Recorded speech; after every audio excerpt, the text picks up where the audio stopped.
Hi. So you know how Medusa became this massive symbol of female rage and resistance? Snake hair, stone cold stare, basically the patron saint of don't mess with me energy. Yeah, well, plot twist. That's not really her original story. The Medusa we stand today, the wronged priestess turned monster by victim blaming gods, that's basically ancient fan fiction.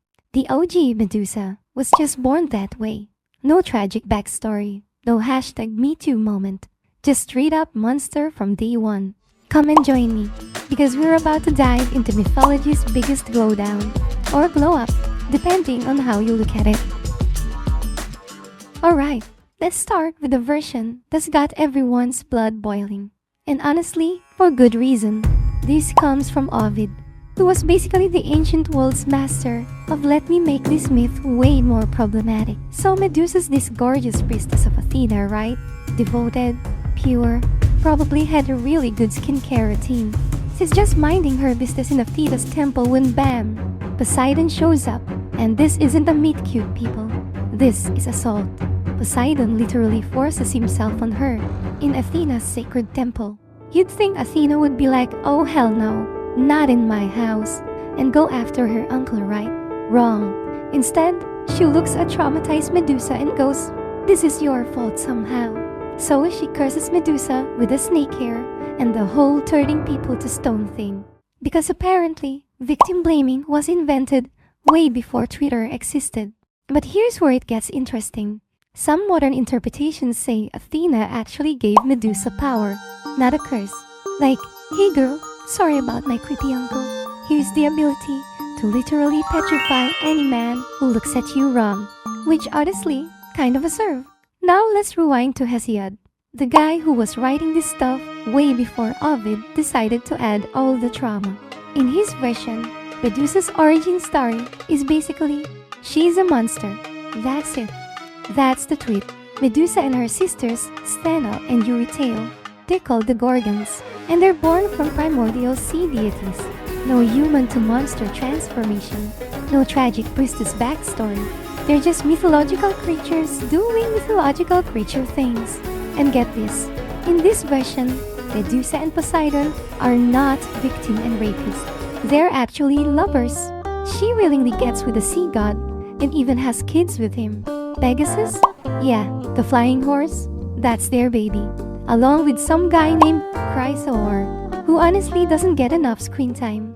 So we've got two completely different versions of Medusa here. There's the new and improved recipe. Assault victim, cursed by victim-blaming goddess, dies alone and traumatized. Then there's the OG recipe.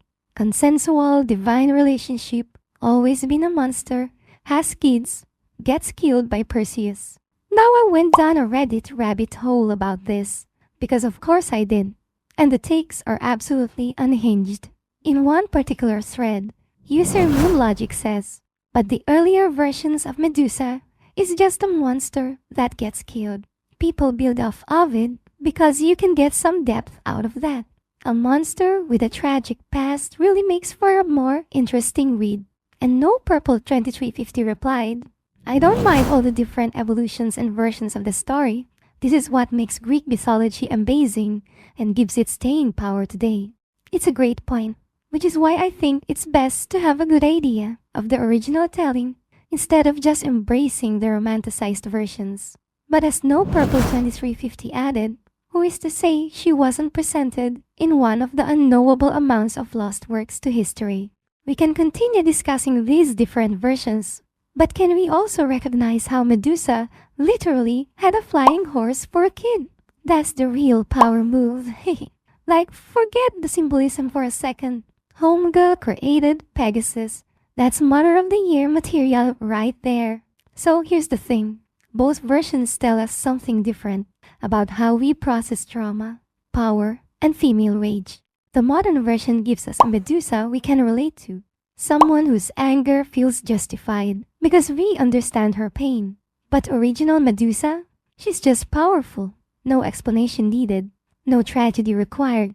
She's monstrous and divine and dangerous because that's what she is, not because of what was done to her. Maybe the real question isn't which version is better, but Wally felt the need to give her trauma to make her relatable in the first place. So what do you guys think? Drop your takes in the comments.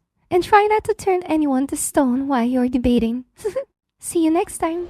Don't forget to subscribe for more retellings of ancient myths.